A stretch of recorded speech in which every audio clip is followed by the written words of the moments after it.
ఓ కీర్తి భువనగిరి నుంచి మాట్లాడాలనుకుంటున్నారు. కీర్తిని ఒకసారి ఆమెతో మాట్లాడి వినే ప్రయత్నం చేద్దాం. అసలు చెప్పండి కీర్తి గారు, మీకేమనిపిస్తుంది? అఘోరి శ్రీనివాస్, వర్షిణి వీళ్ళిద్దరూ 6 నెలల క్రితం వీళ్ళ రిలేషన్షిప్ కావచ్చు, ఇప్పుడున్న సిచ్యువేషన్ కానీ, ఇవి రెండింటికి వ్యత్యాసం ఇదంతా సోషల్ మీడియా స్టంటా, మీడియాలో స్టంట్ చేయడానికా, లేకపోతే ఇతర కారణాలు ఏమైనా ఉన్నాయా? మీకేమనిపిస్తుంది? నమస్తే అండి. నేను ఉదయగిరి కీర్తిని, భువనగిరి యాదాద్రి జిల్లా నుండి మాట్లాడుతున్నాను. హలో, చెప్పండి వినిపిస్తుంది. ఇప్పుడు ఈయన శ్రీనివాస్ ఉన్నారు కదా, అఘోరి వర్సెస్ శ్రీనివాస్. అవునండి. ఆయన ఏం చేస్తున్నాడో తనకే అర్థం కావట్లేదు. ఇంకా ఈ వర్షిని ఉంది కదా, ఈ వర్షిని ఆడ జాతికే మచ్చ తెచ్చేటట్టుగా ప్రవర్తిస్తుంది ఆ అమ్మాయి. అఘోరి అని తెలిసి, వాడి మగవాళ్ళని కాదని తెలిసి వాడిని పెళ్లి చేసుకోవడం ఏంది, ఆ సీన్ క్రియేట్ చేయడం ఏంది, మళ్ళీ ఈ నాటకాలేంది, నా జోలికి వస్తే తిడతా కొడతా అని చెప్పేసి. వాడు నేను ఆడపిల్లల్ని రక్షిస్తా, పెద్దమ్మ గుడి కాడ నుండి స్టార్ట్ అయింది, సికింద్రాబాద్ పెద్దమ్మ గుడి దగ్గర నుండి ఆయనది స్టార్ట్ అయింది స్టంట్. అక్కడి నుండి స్టార్ట్ అయిన తర్వాత మళ్ళీ ఇంకా ఎన్నెన్నో కథలు, రోడ్డు మీద న్యూసెన్స్, ఇది అది.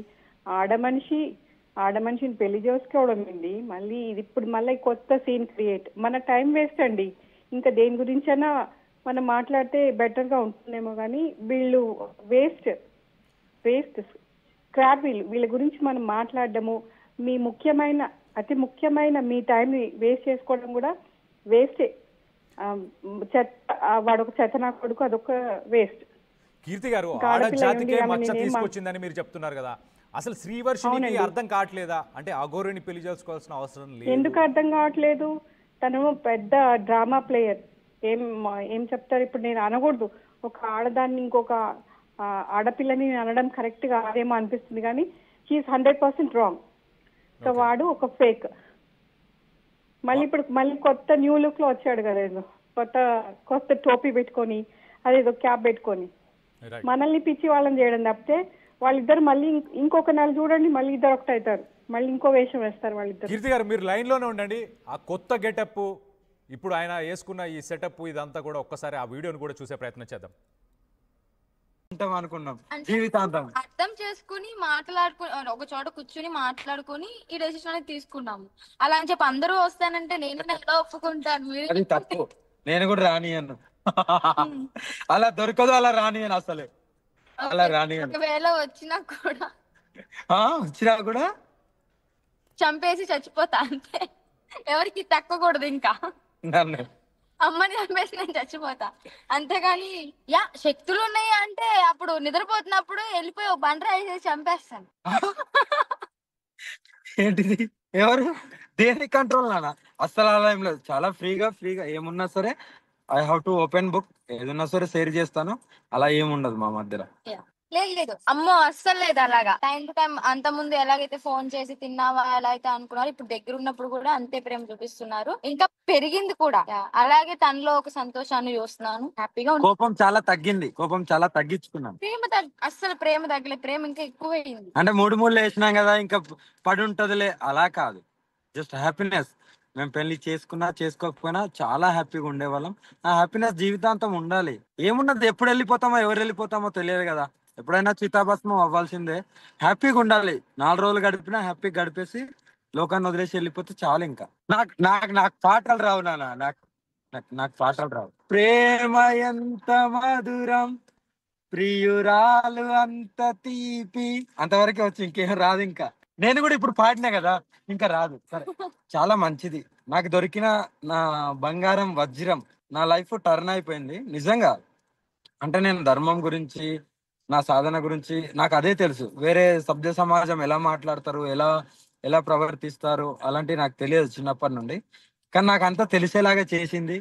నా లైఫ్ కు ఒక గోల్డెన్ అన్నట్టు. అంతే. నాకు జీవితంలో ఇంకా ఎప్పుడు ఇలాగే హ్యాపీగా ఉన్నాం చాలు. నా లైఫ్ లోకి రావడం నాది కూడా కొంతవరకు చాలా అదృష్టం. ఏంటి? లవ్ యూ చిన్ను, నువ్వు దొరకడం నా అదృష్టం. జీవితాంతం ఇలాగే కలిసి ఉన్నాం. ఎవరు ఏమనుకున్నా, ఎవరు ఎంతమంది బురద జల్లినా జలే, నీకు నేను, నాకు నువ్వు, జీవితాంతం ఇలాగే ఉన్నాం. హరహర మహాదేవ్, హరహర మహాదేవ్. అంటే వర్షిని మళ్ళీ ఎప్పుడైనా ఫోన్ చేశారా, మీతో మాట్లాడారా? ఏం చెప్తారు వర్షిని విషయంలో? ఆమె ఎవరో కూడా తెలియదు. నాకు ఫోన్ చేసే అంత సీన్ లేదు. ఫోన్ చేసినా ఊరుకునేది కూడా లేదు. ఫోన్ చేసినా ఊరుకునేది లేదు, నా లైఫ్ అంతా నువ్వే కావాలని చెప్పేసి 2 వర్షన్స్. ఒకసారి నాకు దొరకడం అదృష్టం, లైఫ్ అంతా బంగారం అని చెప్పుకొస్తున్నారు. కీర్తి గారు మీరేమంటారు అసలు? అంటే అఘోరి బక్రా అయ్యాడా ఇక్కడ, లేకపోతే వర్షినియే గేమ్ ఆడిందా, లేకపోతే ఏంటి? ఎవరు ఇద్దరు కలిసి సోషల్ మీడియాని వాడుకొని పాపులర్ అయ్యాం, దాని తర్వాత ఇంకేదైనా చేద్దామన్న ఉద్దేశం? వీళ్ళ ఉద్దేశాలు ఏంటి అసలు? మీకేమనిపిస్తుంది కీర్తి గారు? ఇప్పుడు చెప్పాలి అంటే అఘోరియే బక్రా అయ్యాడు. ఎందుకంటే వాడు ఏదో దేశాన్ని ఉద్ధరిద్దాము, ఇంకేదో చేద్దాము అన్నట్టుగా బయలుదేరాడు. ఓ వేషం వేసుకొని ఏదో చేయబోయాడు. కోతిని చేయబోతే కొండంగా అయింది అది. ఇప్పుడు వర్షిని చేతిలో అఘోరియే బలి అయ్యాడు. ఎందుకంటే వర్షిని కరెక్ట్ అయిన మెంటాలిటీ అమ్మాయి కాదనిపిస్తుంది. ఎవరు ఏది చెప్తే అది వినాలి అనిపిస్తుంది. చూడండి, లైఫ్ లో పెళ్లి అనేది చాలా ఇది. కానీ వర్షిని చాలా క్లియర్ గా ఏం చెప్తుంది? నన్ను ఫోర్స్ చేశాడు, నాకు మాయ మాటలు చెప్పాడు, పిల్లలు కావాలంటే దత్తత చిన్నపిల్లనా అండి? చిన్నపిల్ల అయితే చెప్తే వినిందని అనుకుంటాము. చిన్నపిల్లనా? తెలివి లేదా? అన్నం తింటలేదా? కడుపుకి గడ్డి తింటుందా? చెప్పండి, ఎలా బలవుతుందండి? అప్పుడు ఒక మాట, ఇప్పుడు ఒక మాట. ఆ మాటలు వింటుంటే ఒళ్ళు ఇట్లా ముళ్ళు వస్తున్నాయి. ఆ మాటలు నా బావ అది ఇదని. ఇప్పుడేమో వాడు నా జోలికి వస్తాయని. చిన్నపిల్లనా అండి? ఇవాళ రేపు చిన్నపిల్లలు కూడా చాలా తెలివిగా ఉంటున్నారు. రైట్ రైట్ కీర్తి గారు, మొత్తానికైతే అఘోరి, దీంట్లో అఘోరియే బలైపోయాడు అని చెప్పేసి చాలా క్లియర్గా చెప్తున్నారు, అంతేనా? అఘోరియే బక్రా అయ్యాడు, అఘోరియే బలైపోయాడు. వాడి కెరియర్ ని నాశనం చేసుకున్నాడు. వాడేదో అక్కడ ఏదో హిమాలయాల్లో చేసుకొని ఉంటే నన్ను బాగుండేదేమో. ఇప్పుడు అటు పోయింది, ఇటు పోయింది, 2 చెడ్డ రేగడైపోయాడు. రెండిటికి ఎటు కాకుండా అయిపోయాడు. మళ్ళీ తెలుగు రాష్ట్రాలకు వచ్చే పరిస్థితి కూడా లేనట్టుంది. ఆల్రెడీ కేసులు కూడా, ఆయనపై కేసులు కూడా అయిపోయినాయి కదా. కేసులు పెట్టారు, చెప్పు దెబ్బల పడ్డాడు మళ్ళీ ఇక్కడికి వస్తే. రైట్ కీర్తి గారు, thanks for calling RTV. So మొత్తానికైతే అఘోరి శ్రీనివాస్ అలాగే శ్రీవర్షిని వీళ్ళిద్దరు కలిసి మీడియాను వాడుకున్నారు. కానీ ఎక్కువ శాతం శ్రీవర్షిని వల్ల అఘోరి దెబ్బతిన్నాడు, అఘోరి ఇమేజ్ డ్యామేజ్ అయిపోయింది, తన కెరియర్ నాశనం అయిపోయింది అని చెప్పేసి కీర్తి గారు చెప్పుకొచ్చారు. సో ఒక రకంగా మనం చూడొచ్చు అసలు వీళ్ళిద్దరి రిలేషన్ పాస్ట్లో ప్రజెంట్ ఇప్పుడు ఎంత వ్యత్యాసం ఉందనేది చాలా క్లియర్గా కనిపిస్తుంది. అసలు ఆయన మొదటి పెళ్లి గురించి ఏదైతే వార్తలు వచ్చాయో అవన్నీ ఫేక్ న్యూస్, వాటన్నిటికీ చెక్ పెట్టడానికి మేము పెళ్లి చేసుకుంటున్నాము, చాలా హ్యాపీగా ఉన్నాం, మా మొహంలోనే కనిపిస్తుంది. ఈ వీడియోలోనే చూడండి, అదే వీడియోలో చూడండి, నవ్వుకుంటూ ఒకరినొకరు హ్యాపీగా గ్రీట్ చేసుకుంటూ చాలా క్యూట్ కపుల్ అన్న రకంగా బిహేవ్ చేస్తున్నారు వాళ్ళు. నేనే ప్రపోజ్ చేశాను ఫస్ట్, లైఫ్ లాంగ్ నీతో తోడుంటాను అని చెప్పేసి వర్షిని స్టేట్మెంట్స్ ఇచ్చింది. ఇన్ని స్టేట్మెంట్స్ ఇచ్చిన వర్షిని ప్రస్తుతం అయితే నన్ను ఫోర్స్ చేశాడు, నాకు మాయమాటలు చెప్పాడు, నాకు ఒక మంచి లైఫ్ ఉంటుందని చెప్పేసి మాయమాటలు చెప్పి నన్ను మోసం చేశాడు. ఇప్పుడు మనం పెళ్లి చేసుకోవడం తప్పించి మనకు ఆప్షన్ లేదు, లేకపోతే మనం చచ్చిపోతాం, ఖచ్చితంగా చచ్చిపోవడం తప్పించి ఇంకో ఆప్షన్ లేదు అని నన్ను ప్రెషరైజ్ చేసి, నన్ను ఫోర్స్ చేసి మొత్తానికైతే పెళ్లి చేసుకున్నాడు.